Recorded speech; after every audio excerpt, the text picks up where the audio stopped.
مولاي صل وسلم دائما أبدا على حبيبك خير الخلق كلهم. جب ہلاکو نے 656 ہجری میں بغداد کو تباہ کیا تھا، پتہ ہے کتنے آدمی قتل کیے تھے؟ 15 لاکھ آدمی. 15 لاکھ آدمی، کئی دن ان کا قتل عام ہوتا رہا. 20 لاکھ کی آبادی تھی، 5 لاکھ کیسے نکل گئے، بچ گئے یا اس نے خود چھوڑ دیے. 15 لاکھ آدمی ذبح کیے اس نے. اور اس کے پیچھے بے شمار جو چل رہی تھی نافرمانی، اس میں ایک بڑی نافرمانی فرقہ واریت تھی، اور شیعہ سنی فساد اور شافی حنفی فساد، مالکی حنبلی فساد. اب تو چونکہ اللہ نے ایسے بلاک بنا دیے کہ جو شوافے ہیں ان کا بلاک الگ ہو گیا، احناف کا بلاک الگ ہو گیا، حنبلیوں کا الگ ہو گیا، مالکی افریقہ میں چلے گئے، حنفی وسط ایشیا میں آ گئے، شافی مشرق بعید میں چلے گئے، حنبلی بلاد عرب میں چلے گئے. تو ان کی آپس میں کوئی وہ پھینک سینگ نہیں پھنستے ہیں. لیکن چونکہ شیطان نے تو محنت کرنی ہے، تو اہل السنت والجماعت ہو کر آپس میں اتنے لڑائیاں ہیں، اور مختلف جتنے بھی مکاتب فکر ہیں سب کے آگے مختلف مکاتب فکر ہیں، اور وہ آپس میں نفرتوں تک پہنچے ہوئے ہیں اور بغض تک پہنچے ہوئے ہیں. یہی حال بغداد کا تھا، یہی حال بغداد کا تھا. اللہ مجھے بڑے بول اور دعوے سے بچائے. بچوں، تاریخ پڑھے بغیر دین سمجھ میں نہیں آتا پوری طرح. آدمی عبرت نہیں لے سکتا، سبق نہیں لے سکتا، صرف فقہ میں گم ہو کر ایک عجیب قسم کی وہ مخلوق بن جاتا ہے. پورا قرآن سامنے ہو، پوری نبی کی سیرت سامنے ہو، تاریخ سامنے ہو، تو فیصلہ کرنا آسان ہوتا ہے. بغداد کو تحت کر دیا ہلاکو خان نے، کہ اس کے پیچھے بڑا سبب یہ آپس کے روزانہ مناظرے ہوتے تھے. 317 ہجری میں، 317 یعنی ابھی خیر القرون ختم ہوا ہی تھا، بغداد میں حنبلی اور غیر حنبلی مناظرے میں اس قدر فساد ہوا کہ سینکڑوں آدمی قتل ہو گئے. ایک دوسرے کی جان کے ایسے درپے ہوئے، دونوں طرف سے اہل سنت ہیں لیکن ایک دوسرے کی گردنیں اڑا دی، اور یہ عام ہونے لگا. تو اللہ تعالیٰ کی طرف سے وہ عذاب بن کر آیا 656 ہجری میں. اس نے سارے بغداد کی اینٹ سے اینٹ بجا دی، اور ساری کتابیں اٹھا کے دریائے دجلہ میں ڈال دی. دریائے دجلہ کا پانی 1 مہینے سیاہ ہو کے بہتا رہا، اتنی کتابیں اس نے ڈال دی. اور اللہ نے ایسا رعب ڈال دیا مسلمانوں پر کہ 40 آدمی کھڑے ہوئے ہیں، اور ایک تاتاری مغل کہتا ہے سارے یہیں کھڑے رہو، میں تلوار لے کے آ کے تمہیں قتل کرتا ہوں. اس کے ہاتھ میں تلوار بھی نہیں ہے، وہ تلوار لینے جاتا ہے، وہ 40 وہیں کھڑے ہوئے ہیں، بھاگتے بھی نہیں ہیں. واپس آ کر 40 کی گردن اڑاتا ہے. میں مستند کتابوں سے البدایہ سے آپ کو بتا رہا ہوں. کتابیں تاریخ کی بہت ہیں، اور یقیناً تاریخ کی روایت کا معیار قرآن و سنت سے کے برابر نہیں ہو سکتا ہے. تاریخ کچھ کہے اور حدیث کچھ کہے، قرآن کچھ کہے، تو تاریخ کو چھوڑ دیا جائے گا. صحابہ کی آپس کی لڑائیوں کا معیار تاریخ نہیں ہے، قرآن ہے اور حدیث ہے.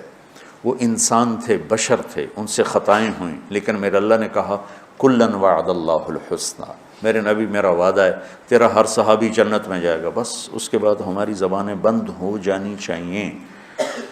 جن کو اللہ نے معاف کر دیا ہو، ہم ان پر زبان کھولیں گے تو ہلاک ہو جائیں گے، تباہ ہو جائیں گے. تو بچوں آپ کو نصیحت کرتا ہوں، اور جو سن رہے ہیں، مسلمان بن کے چلو. اللہ کے واسطے فرقہ واریت کی لعنت سے نکلو نکلو نکلو. یہ ختم نہیں ہو سکتے. ہاں، ہم جڑ کے چلیں، اپنے اپنے مسالک پر چلتے ہوئے ایک دوسرے کو عزت دیں، احترام دیں۔ مولانا محمد قاسم نانوتوی رحمۃ اللہ علیہ جنہوں نے دیوبند کی بنیاد رکھی، بہت بڑے مناظر تھے بر صغیر کے، ساری زندگی کسی مسلمان فرقے سے مناظرہ نہیں کی، ساری زندگی۔ حضرت تھانوی کے مواعظ 30 جلدوں میں ہیں، پڑھو۔ کسی پر رد کیا ہو ایسا بدتمیزی کے ساتھ اور اس طرح اس کی پگڑی اچھالی ہو، جن کے نام پر دیوبندیت قائم ہے۔ 3 آدمی بنیادی ہستی رکھ، ایک حضرت تھانوی، ایک حضرت گنگوہی، ایک حضرت نانوتوی، یہ 3 آدمی پلر ہیں دیوبندیت کے۔ دیکھو انہوں نے کس طرح، اگر کہیں کسی کا رد بھی کیا ہے تو ایسے نہیں کیا کہ انسانیت سے گرا ہوا کلام ہو یا لہجہ ہو یا گفتگو ہو۔ اور مولانا قاسم صاحب رحمۃ اللہ علیہ نے ساری زندگی کسی مسلمان فرقے سے مناظرہ نہیں، ہندو سے کیا، سکھوں سے کیا، دہریوں سے کیا، عیسائیوں سے کیا، نیچریوں سے کیا، لیکن کسی مسلمان فرقے کے خلاف آپ نے مناظرہ نہیں کیا۔ تو میں تمہیں نصیحت کرتا ہوں، امت پہلے ٹوٹی پڑی ہے، دین کا کام کرنا ہے تو وہ کرنا جو تبلیغ والے کر رہے ہیں، کہ سب کو جوڑ رہے ہیں، سب کو محبت کا پیغام دے رہے ہیں۔ اگر منفی کام کرنا ہے تو گھر بیٹھ جانا یا ہم سے تعلق توڑ دینا، ہماری نسبت ہمیں واپس کر دینا، پھر جو تمہاری جی میں آئے کرتے رہنا۔ میں تمہیں مثبت کردار میں دیکھنا چاہتا ہوں۔ تو بچوں، تھوڑی سی زندگی ہے، نفرتیں نہ پالو، بغض نہ پالو، حقارتیں نہ پالو۔ کسی کو اگر غلط راستے پہ تم دیکھ رہے ہو تو اس سے بچانا ضروری ہے، اس سے نفرت کرنا۔ میرے نبی نے کتنے پتھر کھائے طائف والوں سے، کتنے پتھر کھائے۔ خود میرے نبی نے فرمایا کہ مجھے سب سے زیادہ تکلیف طائف والوں نے پہنچائی۔ تو جب ان کے لیے اجازت آ گئی کہ حکم دیں ان کو پیس کے رکھ دیں، تو فرمایا نہیں یا اللہ، شاید ان کی نسلوں میں کوئی کلمہ پڑھ لے۔ کتنی بڑی سیرت ہمارے سامنے موجود۔ آپ تو کہتے ہیں یا اللہ پیس دیں ان کو۔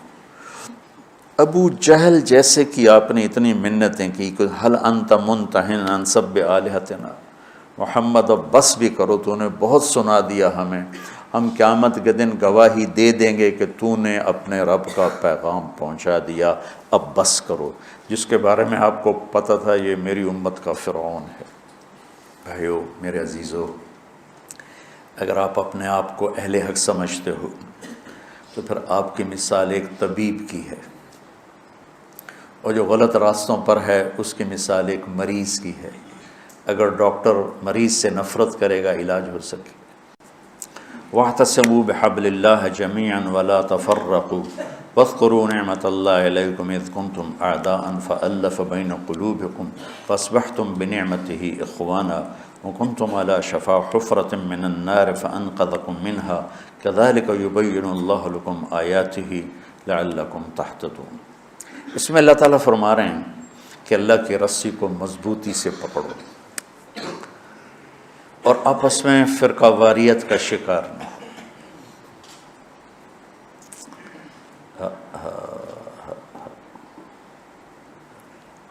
اور پھر اللہ تعالیٰ پچھلا وقت یاد دلاتا ہے جب تم آپس میں ٹوٹے ہوئے تھے، ایک دوسرے کے دشمن تھے، اللہ نے تمہیں جوڑ دیا۔ دیکھو بچوں، اب دورہ حدیث والے بچے جا رہے ہو، اللہ کے نبی نے 4 دعائیں مانگی، مسجد اجابہ، اب وہ حرم میں شامل ہو گئی، توڑ دیا اس کو۔ مدینہ میں، یا اللہ میری امت پہ تیرا ایسا عذاب نہ آئے جو انہیں ختم کر دے، اللہ نے کہا قبول ہے۔ یا اللہ ان پر کوئی زمینی ایسا عذاب نہ آئے جو انہیں ختم کر دے، اللہ نے فرمایا قبول ہے۔ یا اللہ ان پر کوئی دشمن ایسا نہ آئے جو انہیں مٹا دے، اللہ نے فرمایا قبول ہے۔ یا اللہ ان میں آپس میں اختلاف نہ ہو، تو اللہ نے فرمایا نہیں میرے محبوب، یہ قبول نہیں، اختلاف ہوگا۔ یہ پیپر ہو رہا ہے، امتحان ہے، امتحان میں ہم دیکھیں گے کون حدود پہ قائم رہتا ہے، کون حدود کو پار کرتا ہے۔ تو اختلاف اس کائنات کی لازمی چیز ہے، مذہب کے نام پر بھی ہوگا، سیاست کے نام پر بھی ہوگا، اور چھوٹی چھوٹی باتوں پر ہوگا، اور صحیح نیت کے ساتھ بھی ہوگا اور فساد کی نیت کے ساتھ بھی ہوگا۔